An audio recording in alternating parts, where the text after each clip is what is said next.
오늘 이 학술 세미나 영천 왜 조선통신사인가에 참여해 주신 여러분들께 대단히 감사의 말씀을 드립니다. 그러면은 허경진 연세대학교 국문학과 교수님을 모시고 영천 왜 조선통신사인가에 대한 귀한 말씀을 듣도록 하겠습니다. 여러분 박수로 환영해 주십시오.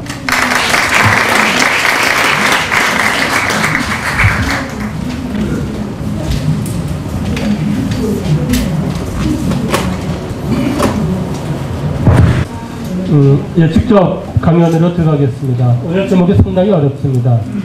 저에게 이런 제목을 주셨는데 쉽게 한번 이야기해 보겠습니다. 이 사진은 제가 작년에 일본 시모노세키 박물관에 가서 찍어온 사진이고 아마 영천 시내에 이 사진이 많이 걸려 있습니다. 한일 간의 벽을 허물다 이렇게 이야기했습니다. 이것은 한국과 일본은 2000년 동안 또 지금도 가장 가까이 있으면서 가장 먼 나라입니다.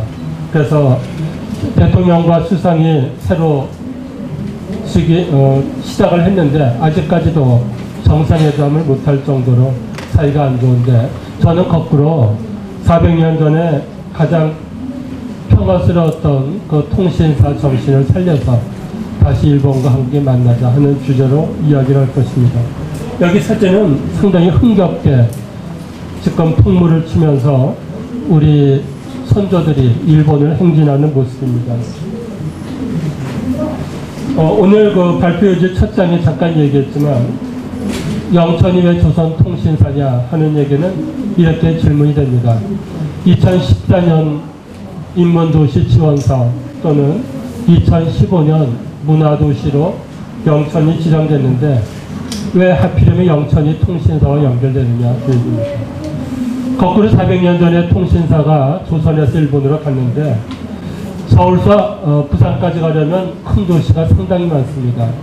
그런데 그런 도시 다 놓아두고 왜 영천에서 가장 큰 행사를 했나? 임금님이 잔치도 베풀었고 마상제 공연도 했습니다. 그래서 그런 이야기들을 한번 해보겠습니다. 이 표는 한양에서 부산까지 가는 제일 가까운 길입니다. 그 당시에 영남대로라는 말을 썼습니다. 영남대로. 이 길은 380km 정도입니다. 그런데 지금 경부국도나 경부선 철도는 450km죠. 그러니까 이제 차이가 있어요. 우리가 서울서 부산까지 갈 때 가장 빠른 길을 갈 것이냐 아니면 돌아갈 것이냐 그런 문제가 있습니다. 어느 길이 더 좋을까요? 가장 빠른 길인가요? 아니면 돌아가는 길인가요? 어떻게 생각하십니까? 가장 빨리 가는 길이 좋다, 나쁘다, 뭐 둘 중에 하나겠죠. 길은 빨리 가는 것도 좋지만 그 길을 가면서 얼마나 효용성이 있느냐는 것도 좋습니다. 가장 빨리 가다 보면 대전에도 못 들리고 대구도 못 들리죠. 그러니까 그런 길은 부산만 가기에는 좋지만 국토 발전상 보면 좋지 않습니다. 기차가 가면서 대전 손님도 태우고 또 대구 손님도 태우고 그러니까 KTX 노선도 좀 조금은 돌아가게 되어 있습니다. 여기 보면 영천이 없어요. 영남대로에는 영천이 빠져있다. 말하자면 조선통신사가 영천에 온다는 것은 조금 돌아가는 것이다. 근데 왜 돌아가느냐 하는 이야기를 한번 하겠습니다. 이거는 2000년 동안 우리 한반도가 우리나라가 어떻게 발전했는가 하는 그 길이기도 합니다. 가장 대표적인 길은 우리가 중국과 일본 가운데 있기 때문에 중국의 사신들이 서울까지 오는 길, 압록강과 의주부터 평양, 서울까지 옵니다. 이거는 그 경의선 기찻길입니다. 평안도 할 때는 안주와 평양, 제일 큰 도시를 거쳐요. 그 다음에 황주를 거치고 대성과 서울은 고려 때, 조선 때 서울입니다. 자, 부산까지 간다 했을 때는 마찬가지입니다. 여기 가까운 길을 보면 충주, 충청도에 옛날 도읍이 있고 또 상주, 경상도는 상주죠. 부산까지 갑니다. 대구가 여기 있어요. 대구 우연히 이렇게 된 게 아니라 2000년 역사는 이 방향으로 가는 것입니다. 자, 그런데 여기 영천이 또 빠졌는데 통신사는 왜 영천으로 들어갔을까? 물론 임금님이 가라오는 것이죠. 왜 저게 돌아왔을까는 이야기. 조선 전기 임진왜란 전에는 한양에서 부산으로 오는 길이 4개였습니다. 이 4길이 다 특성이 있어요. 태백산맥 넘어올 때 어느 고개를 넘느냐. 그러니까 중령을 넘을 수도 있고 조령을 넘을 수도 있고. 산은 못 넘어가니까 산맥과 산맥 사이에 고개를 고개를 넘어가는 길입니다. 4개가 있는데 저 중에서 제일 오른쪽 그 좌로입니다. 저 길이 영천을 거쳐가는 길이고 저것은 조금 먼 길입니다. 그런데 전쟁 임진왜란 뒤에는 저 길을 통해서 조선통신사가 내려가게 됩니다. 자, 조선통신사가 이제 길이 2개 있습니다. 검은색은 부산까지 내려가는 길. 이때는 일본을 가기 위해서 가는 길이고 주황색은 올라오는 길입니다. 왜 길이 다를까요? 이제 다르죠? 왜 길이 달라졌을까요? 무슨 이유가 있겠죠? 임금님이 지금 길을 정해줬어요. 내려갈 때는 이쪽 길로 가고 올라갈 때는 이쪽 길로 가고. 가장 큰 이유는 통신사가 되면 수백 명이 오는데 수백 명이 먹고 자고 할 시설이 필요합니다. 그리고 하루 이틀 뭐 밥을 2끼 3끼 먹게 되면 엄청난 그 접대를 해야 돼요. 근데 특히 통신사는 보통 관리가 아니라 임금님을 대신하는 사신이에요. 그러니까 그거는 잔치가 상당히 큰 잔치가 됩니다. 그래서 똑같은 길을 가고 오면은 비용이 엄청나게 드는 거죠. 그래서 길을 피했어요. 검은색을 보면 충주, 안동, 영천, 경주, 울산 이렇게 갑니다. 이것이 아까 우리가 지도에서 본 그 좌로입니다. 별로 중요하지 않은 길이었는데 임난 때는 이 길을 선택한 것입니다. 자, 여기서 이제 잠깐 생각해 보죠. 여기 대구가 있습니다. 대구가 있는데 임진왜란 직후에 경상도 감영이 대구로 이사 갔어요. 1601년. 그러니까 대구가 경상도에 그 도청 또는 그 당시에 감영이 있는 거는 1601년입니다. 그리고 통신사가 곧바로 가게 됐어요. 이때 대구는 아직까지 시설이 없었어요. 시설도 없고 상당히 그 문화 시설도 그렇고 손님을 접대할 그런 그 기반이 약했죠. 그런데 여기에 또 하나 문제가 있습니다. 그 경주가 가장 화려한 도시였는데 근데 경주에서 잔치를 벌렸고 원래는 충주에서도 벌렸고 안동에서도 벌렸습니다. 그 부산 네 군데 벌렸어요. 오늘 자료에 소개했지만 4군데를 하다 보니까 비용이 많이 들었습니다. 임진왜란 직후인데 몇백 명의 잔치를 4군데 사는 게 문제가 됐어요. 그러니까 조정에서 잔치를 줄이자 했습니다. 줄이자. 하나를 줄였어요. 하나를 줄일 때 선택된 곳이 영천입니다. 영천. 대구와 경주의 한가운데 있었죠. 영천은 도시가 커서 선택된 게 아니라 교통이 좋다. 대구와 경주 사이에 있어서 하나만 한다면 영천에서 하자고 정한 것입니다. 이 지도를 보면은 그 영천의 위치를 쉽게 이해할 수 있습니다. 옛날 지도는 보는 법이 특별합니다. 옛날 지도는 이 거리가 정확한 게 아니라 예를 들면은 서울에서 부산으로 갈 때 어느 길이 좋으냐 그 길을 보여주는 거예요. 이 도시와 도시 사이에 거리가 지금의 거리로 정확하게 1000대 1, 1000대 1이 아니라 이 옆에는 이런 도시가 있는데 그 가운데 이런 길이 있다.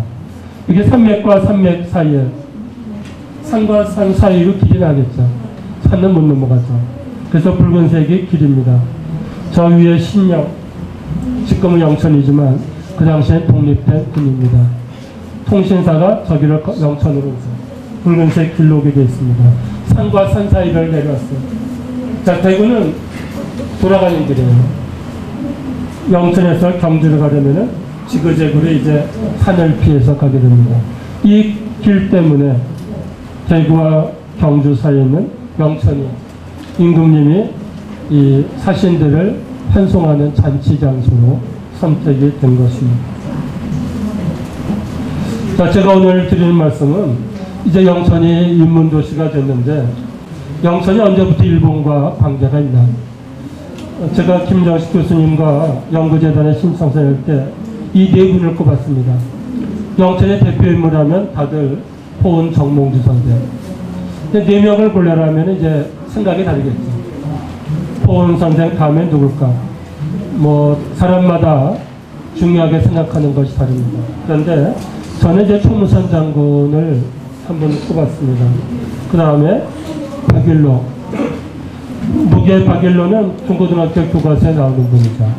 인민들한테 천상탄 노래를 불렀고 직접 수군이 되어서 전쟁을 했던 분입니다.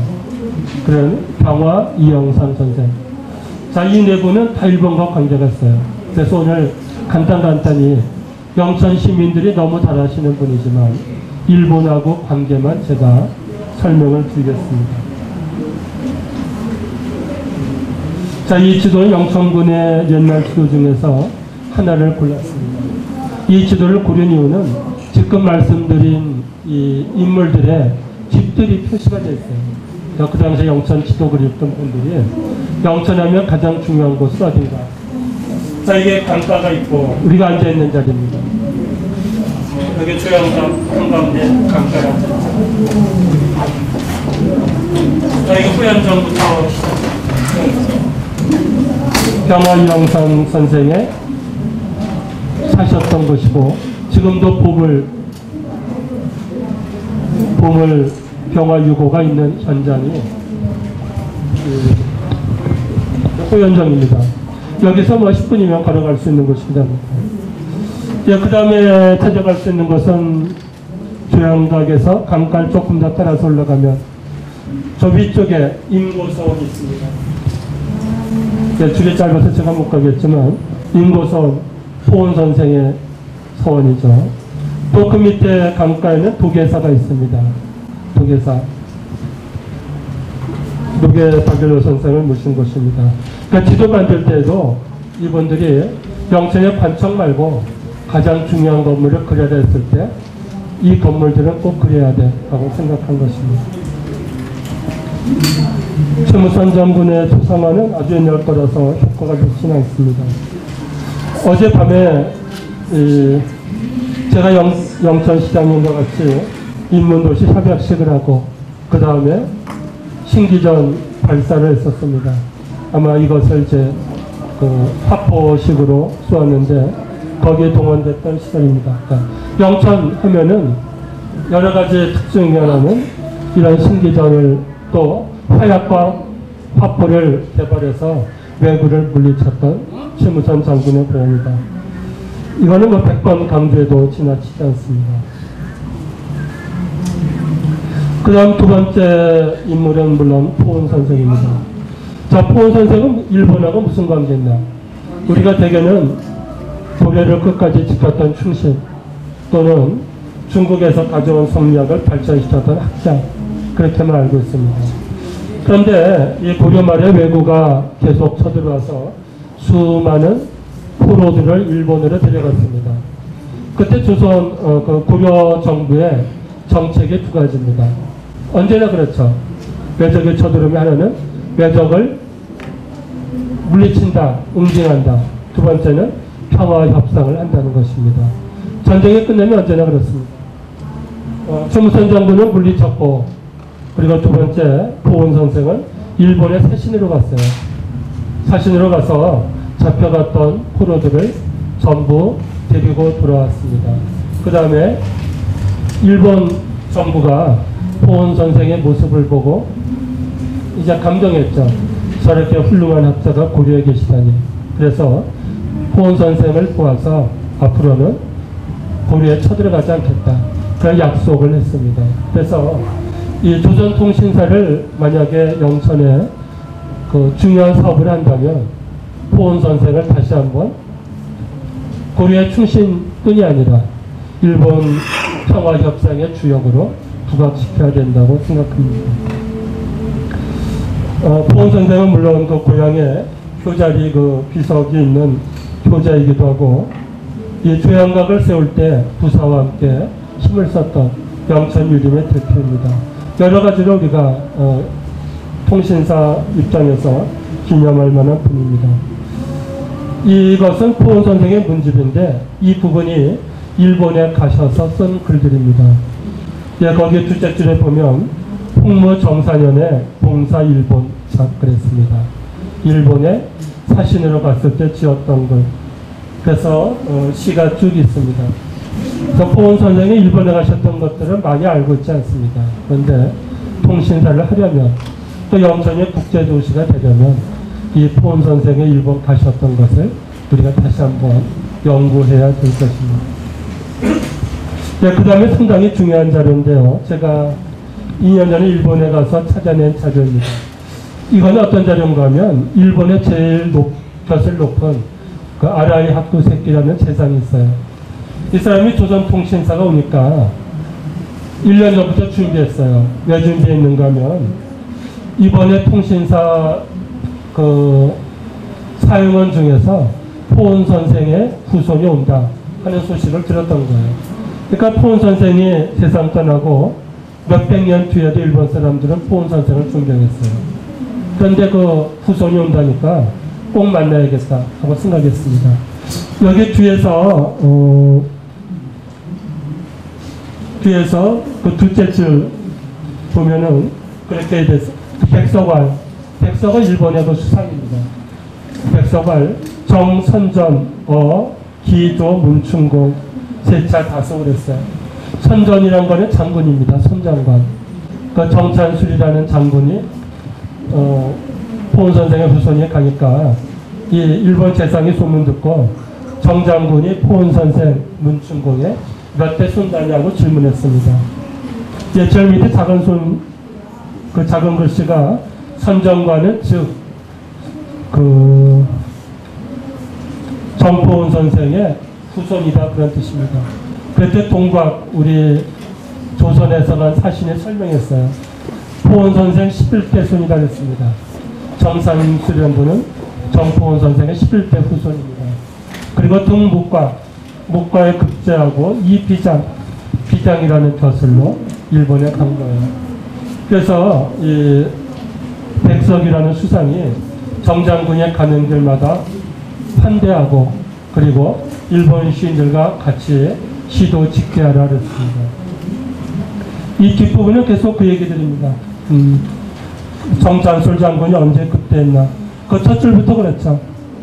그 배명태조 건국지초에 포원 선생 이진화사 입중주. 포원 선생이 조선 건국하기 직전 명나라가 건국됐을 때 중국에 사신으로 갔던 기록입니다. 그 다음에는 셋째 줄은 다시 후손 이야기입니다. 정성생지 후손이 하위 등묵과 어떻게 국가에 급제했나 해서 쭉 정몽주 선생의 후손 이야기로 진행됩니다. 앞으로 인문도시 강조할 때 이 얘기 가지고 2시간 강의를 하게 됩니다. 그래서 영천 시민들이 정몽주 선생이 일본에서 1000년 동안 유명해진 그런 이야기도 다시 한번 공부하는 기회가 될 것입니다. 예, 포원 선생 인고소원에서 아마 우리가 이 통신사 강의를 1박 2일 할 계획이 있습니다. 가능하면 여러분들이 많이 오셔서 1박 2일 동안 여기서 먹고 자면서 포원 선생과 조선통신사라는 제목으로 공부하면 좋겠습니다. 이건 세 번째 박일로 선생입니다. 노계 선생의 그 문제 목판본이 지금 우리 영천에 있고 경상도 문화재로 지정되어 있습니다. 그리고 그 고향집 역시 문화재이기 때문에 앞으로 우리 강의 시간에 통신사 이야기하면서 통신사는 평화이지만 전쟁 시절에 임진왜란 때 전쟁 빨리 끝나고 평화를 염원했던 영천의 시인 공부도 같이 하도록 하겠습니다. 네 번째 인물이 병화선생. 선생이 직접 그린 자화상입니다.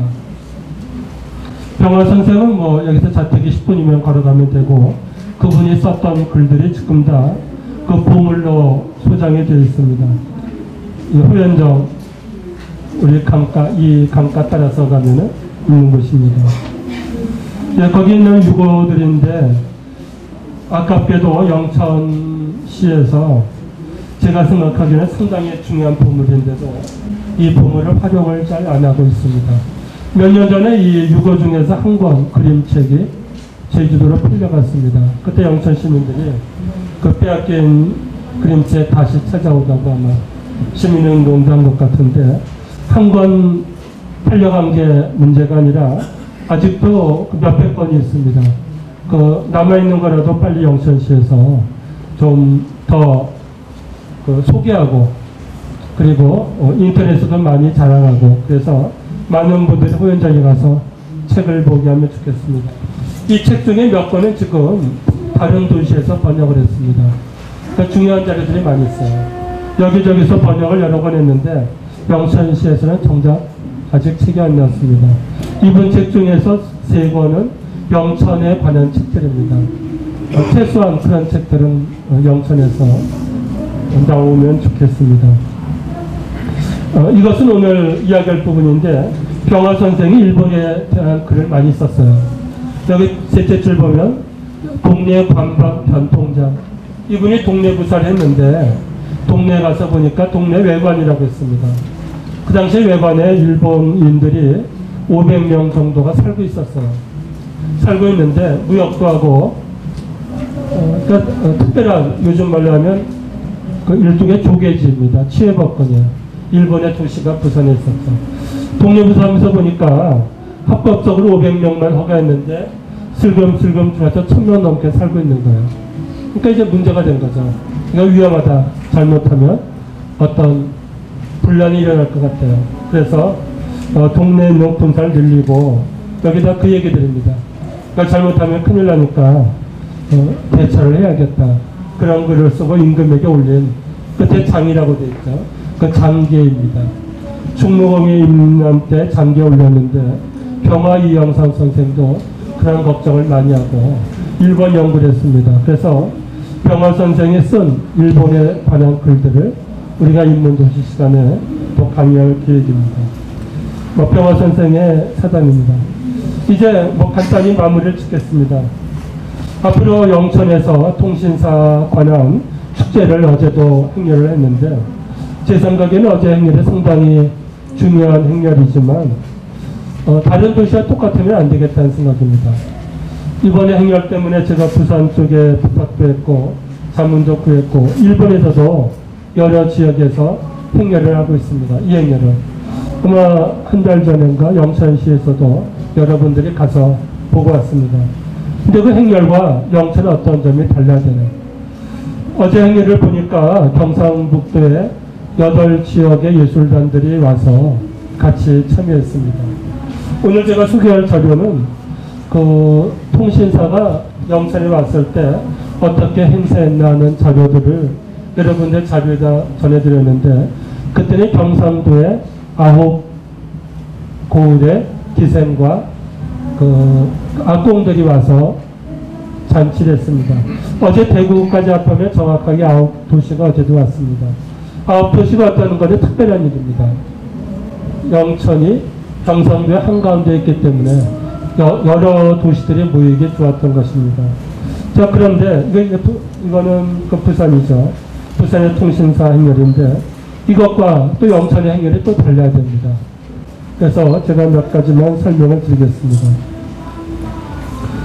이 증정교린지라는 책에 보면 왜 영천에서 잔치하나 그런 얘기를 들었습니다.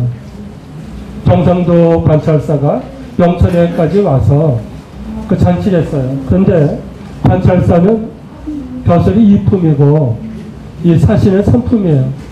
그러면 상관이 자기보다 낮은 그 관료를 위해서 영천까지 찾아와서 잔치하는 것입니다. 이것은 3품이지만 임금 대신 가는 사신이기 때문에 높이 생각하고 찾아온 것이죠. 그런데 왜 영천에서 하나? 그 밑에 이야기입니다. 옛날에는 충주, 안동, 경주, 부산 4군데에서 잔치했습니다.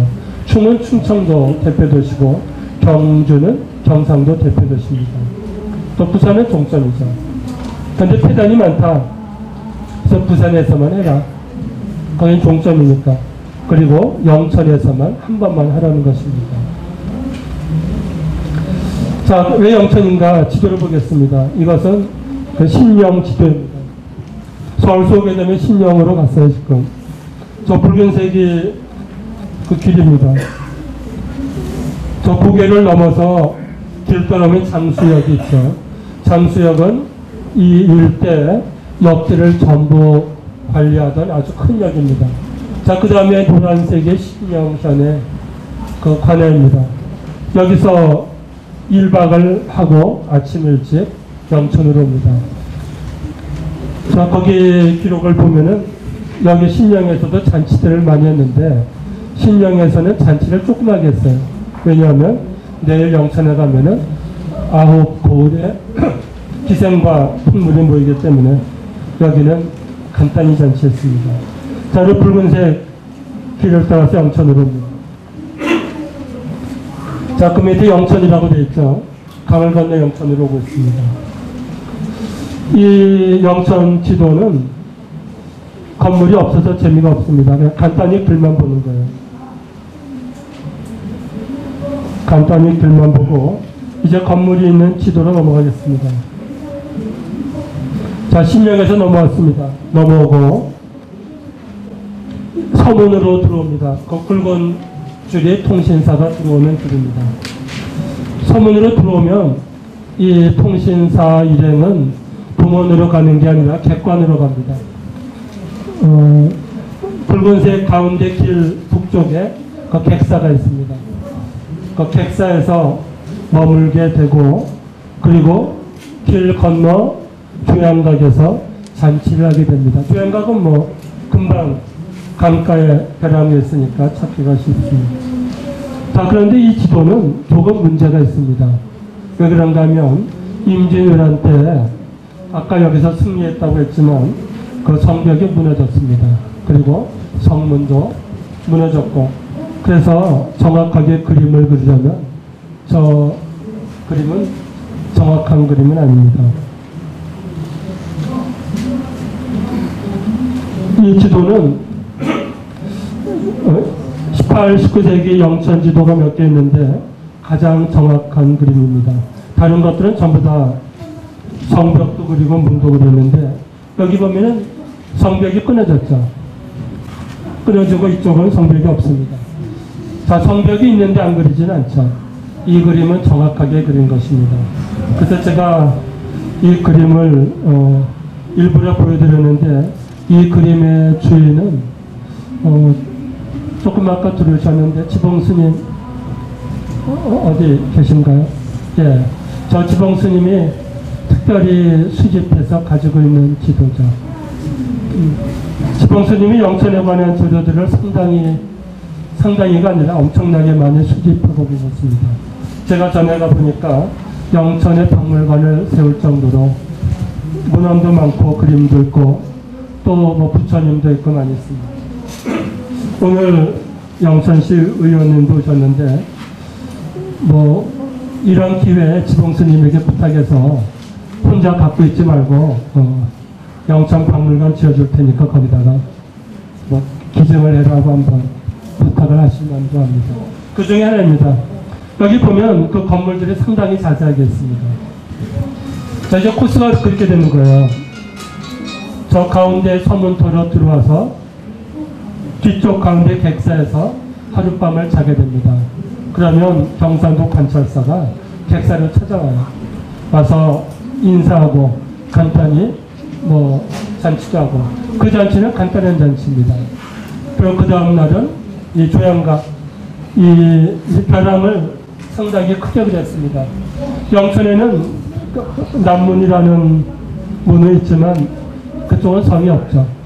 성이 있을 필요가 없죠. 그 강이 있고 거기 벼랑이 있어서 성을 쌓지 않고 또 북쪽은 전부 다 산으로 둘러졌습니다. 그래서 서문 쪽만 성벽이 크게 있었는데 자, 들어와서 그 코스가 어제 조선통신사행렬의 코스는 시민들에게 보여주기 위한 코스입니다. 그래서 마침 영천 장날이니까 많이 볼 수 있는 코스를 빙빙 돌아서 만축거리까지 들어왔지만 원래 400년 전에 조선통신사 행렬은 서문으로 들어와서 객관으로 들어가서 하루를 자고 조양각에 와서 거기서 전별련을 하는 것입니다. 그리고 전별련 때는 이 조양각 앞에 그 모래밭에서 마상제를 했습니다.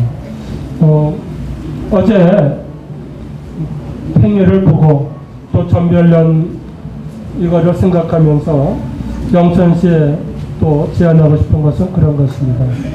그 부산도 전별련을 하는데 부산의 전별련은 조선시대 전별련과는 전혀 다른 그냥 음악 행사예요.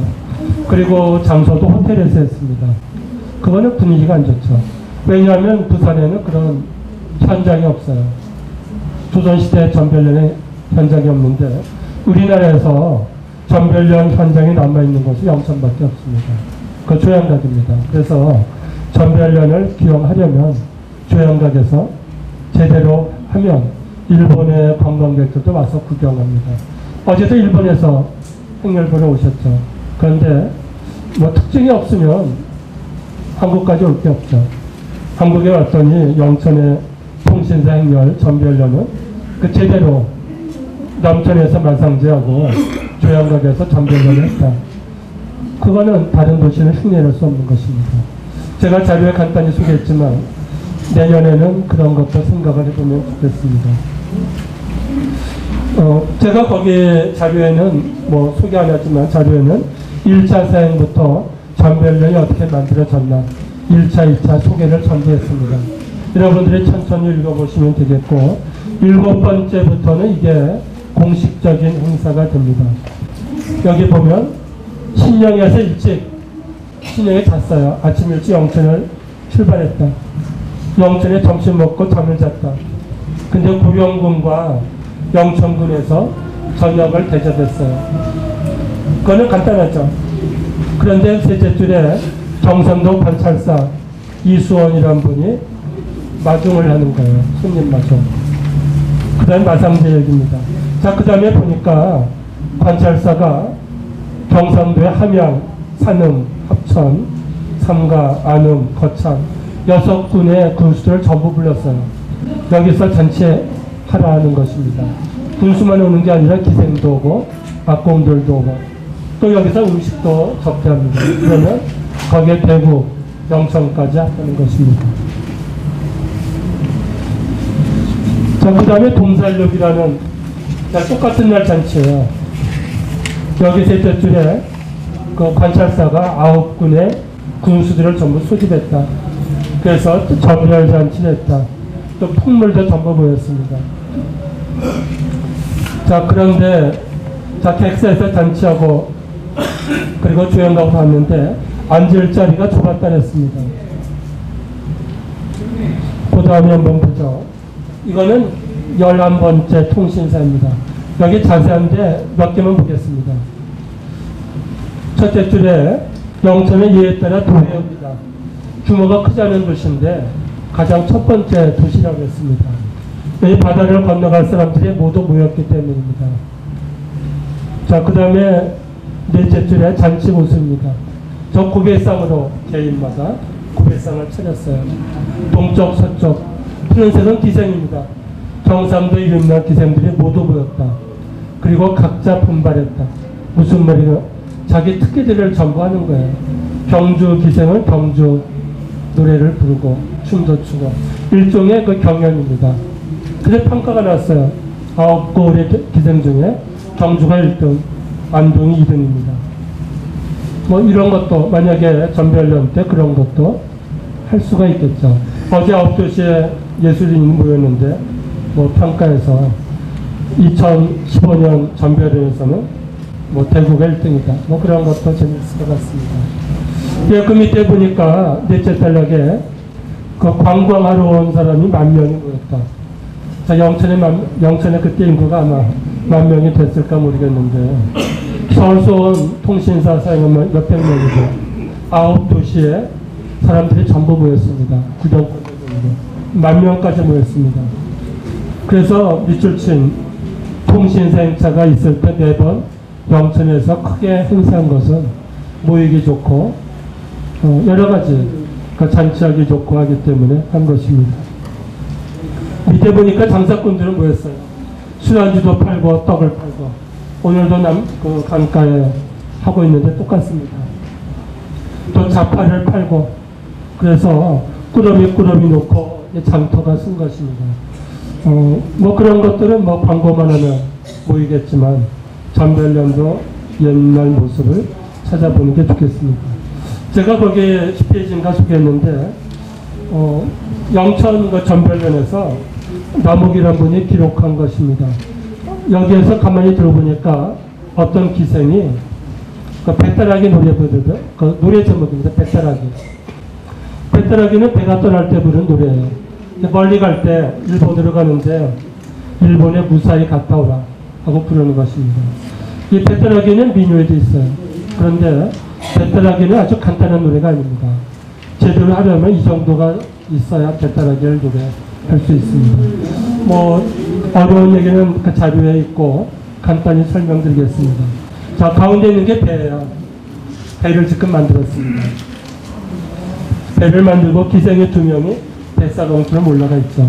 그리고 20명 정도의 기생들이 있는데 뒤에 있는 기생들은 지금 군복을 입고 있어요. 왜냐하면 일본으로 갈 때 그 따라가는 조선의 앞대는 다 군인들입니다. 그 군악대가 가는 거예요. 어제도 군악대가 있죠, 앞에서. 군악대 가게 됐습니다. 그러니까 지금 기생들도 다 군복을 입고 활을 들고 있습니다. 이 정도까지 그러니까 일본이나 다른 도시에서 못하는 전별련을 하려면 이 정도를 한번 해봐야 되지 않을까 생각합니다. 여기 그 배따라기의 복장들이 옛날 책에 전부 있습니다. 기생들이 입는 옷, 모자에 쓰는 것, 또 무장돼야 돼요.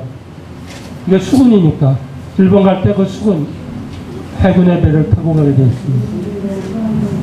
이거는 지금 서울에서 그것을 복원해서 행사하고 있습니다. 그래서 만약에 영천시를 결심이 선다면 뭐 제가 주선해서라도 이분들까지도 섭외해서 내년 행사에는 이분들이 와서 가운데가 이제 배를 승인한 것입니다. 저 위에 그 기러기가 한 마리 앉아있죠. 그리고 앞에 군복 입은 아까 조선 때도 했죠. 군복 입은 차량이 이제 지휘하게 됐습니다. 이런 정도의 전별련을 한번 해보고 싶습니다.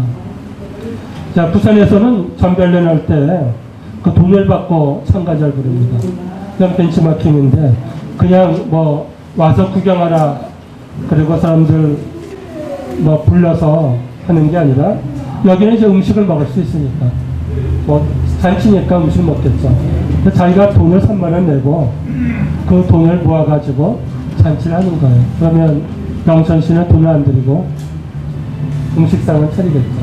그런데 이 음식은 옛날식의 분위기를 내는 것이죠. 그래서 옛날 음식을 3만 원 내고 여기 있지만 왕실 연회 때 꽃차린 음식을 먹는 것입니다. 이런 것도 한번 해볼 수 있습니다. 그래서 영천 시민들에게 3만 원씩 회비 내고 한번 참여해라. 이게 부산의 전별련입니다.